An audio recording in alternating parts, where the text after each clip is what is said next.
আলাইকুম ওরহমতুল্লাহি ওবারাকাতুহ নাহমাদুহু ওয়া নুসাল্লি আলা রাসূলিল কারীম আম্মা বাদ আউযু বিল্লাহি মিনাশ শাইতানির রাজীম বিসমিল্লাহির রহমানির রহিম ওয়াজাহিদু ফিল্লাহি হাক্কা জিহাদিহি। সম্মানিত মুসলিম ভাতৃবৃন্দ এবং মুরব্বিয়ান এবং মা ও বোনেরা, আল্লাহ তাআলার দরবারে শুকরিয়া আদায় করছি যে তিনি আমাকে একটি ভিডিও বানানোর তৌফিক দান করেছেন। আলহামদুলিল্লাহ। দরুদ এবং সালাম নবীর প্রতি সাল্লাল্লাহু আলাইহি সাল্লাম। আমরা দুনিয়ার মানুষ, আল্লাহ পাকের পক্ষ থেকে এসেছি অল্প কয়েকদিনের জন্য, আবার আল্লাহর কাছে ফিরে যেতে হবে। মৃত্যু সংবাদ শুনে সাধারণত আমরা বলে থাকি ইন্না লিল্লাহি ওয়া ইন্না ইলাইহি রাজিউন। আমরা বলি ঠিকই, কিন্তু আমরা বুঝি না যে কি বলছে। এর অর্থ হচ্ছে যে নিশ্চয় আমরা আল্লাহর জন্য এবং আল্লাহর দিকে আমাদেরকে ফিরে যেতে হবে। আল্লাহর দিকে বলতে আল্লাহর কাছেই।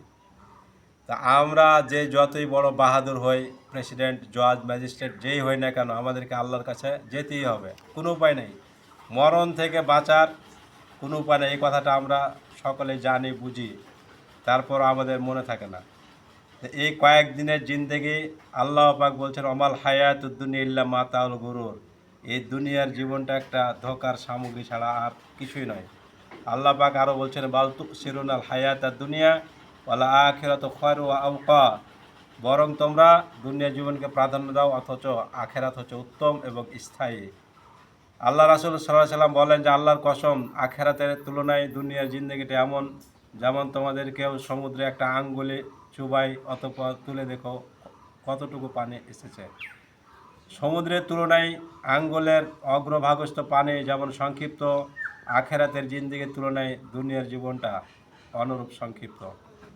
তো অতএব এই কয়েক দিনের জিন্দিগির জন্য আমরা আখেরাতকে যেন বরবাদ না করি। আল্লাহ পাক জিহাদ সম্পর্কে বলছেন ওয়াজাহিদু ফিল্লাহি হাক্কা জিহাদি। তোমরা জিহাদ করো আল্লাহর পথে, যেভাবে জিহাদের হক আছে, বা জিহাদের হক আদায় করে জিহাদ করা উচিত। তো বর্তমানে আমরা দুনিয়ার মানুষ জিহাদ থেকে গাফেল। জিহাদ অর্থ বুঝি শুধু মারামারি, কিন্তু আসলে মারামারি না, জিহাদ মানে চরম প্রচেষ্টা চালানো।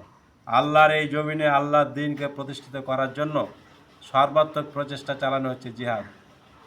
আজকে আর বেশি কথা না বাড়িয়ে আমি বলতে চাচ্ছি যে আসুন আমরা আল্লাহর পথে জিহাদের জন্য একটা ভালো মানের সংগঠন করে, যদি জামাত ইসলামী বাংলাদেশ পছন্দ হয় সেই দল করি, সেটা না হলে আহলে হাদিস আন্দোলন করি, অথবা জমিয়তে আহলে হাদিস করি, অথবা শ্রমিক কল্যাণ ফেডারেশন, বাংলাদেশ শ্রমিক কল্যাণ ফেডারেশন, এই সংগঠন করতে পারেন। যারা ছাত্র ভাই তারা ইসলামিক ছাত্র শিবির করতে পারেন।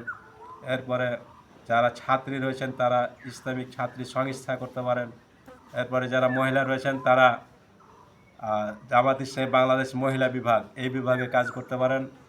আর যদি কোনোটি পছন্দ না হয়, তাহলে আমি একটা দল খোলার নিয়াত করেছি, যে দলের নাম হবে হেজবুল্লাহ লিল জিহাদ ফি সাবিলিল্লাহ, অর্থাৎ আল্লাহর দল আল্লাহর পথে জিহাদের জন্য। তো এইটুকু আহ্বান জানিয়ে আজকের মতো শেষ করছি। আসসালামু আলাইকুম ওয়া রাহমাতুল্লাহি ওয়া বারাকাতুহু।